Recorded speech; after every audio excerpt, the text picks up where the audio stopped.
நம்ம இப்போ முழு பாசிப்பருப்பு தோசை ஊற்ற போகிறோம். அடை மாதிரி செய்ய போகிறோம். அதுக்கு காஞ்ச மிளகா, பாசிப்பருப்பும் பச்சரிசியும் ஊற வச்சுருக்கேன். தோல் பாசிப்பருப்பும் பச்சரிசியும் ஊற வச்சுருக்கேன். இதுக்கப்புறம் இது 2 மணி நேரம் ஊறணும் ஃப்ரெண்ட்ஸ். ஊறினோடனே பார்ப்போம். இதை பாருங்கள், அந்த பச்சை பருப்பு, அரிசி, காஞ்ச மிளகா, கொஞ்சோண்டு பூண்டு போட்டுக்கினேன். போட்டதை இப்போ நம்ம கிரைண்டரில் போட்டு இதை பாருங்கள், மாவு அரைச்சி வச்சுருக்கேன். இதில் உப்பு போட்டு வெங்காயம் போட்டு தோசை ஊற்றணும். பார்க்கலாம் ஃப்ரெண்ட்ஸ். இதை பாருங்கள், வெங்காயம்லாம் வெட்டி வச்சுருக்கேன். வெங்காயம், பச்சை மிளகா, கருவேப்பிலை. இந்த மாவு வந்து அரைச்சி உப்பு போட்டு கரைச்சி வச்சுருக்கேன். இப்போ வெங்காயத்தையும் பச்சை மிளகாய், கருவேப்பிலை எல்லாத்தையும் இதில் போட்டு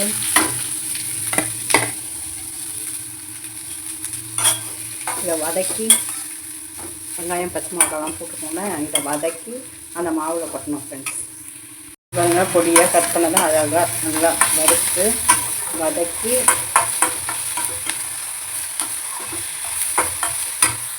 வதங்கண்ட மாவில் கொட்டணும். வெங்காயம் மாவில் கொட்டிட்டேன். இதை கலக்கி நம்ம இப்போ பாசிப்பயிறு தோசை ஊற்ற போகிறோம். அடை தோசை எது வேணாலும் சொல்லலாம்.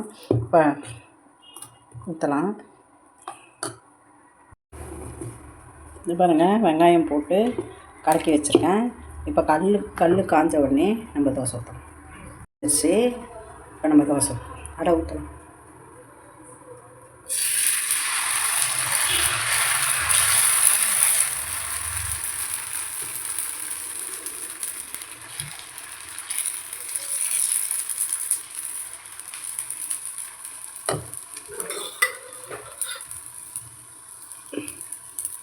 மெலிசா அடை ஊற்றி தேங்காய் சட்னி வச்சு சாப்பிடலாம்.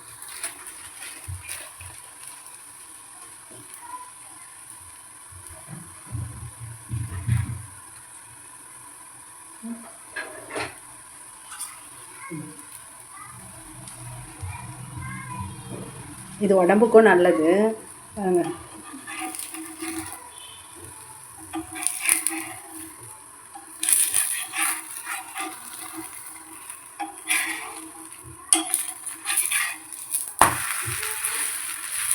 பாசிப்பருப்பு தோசை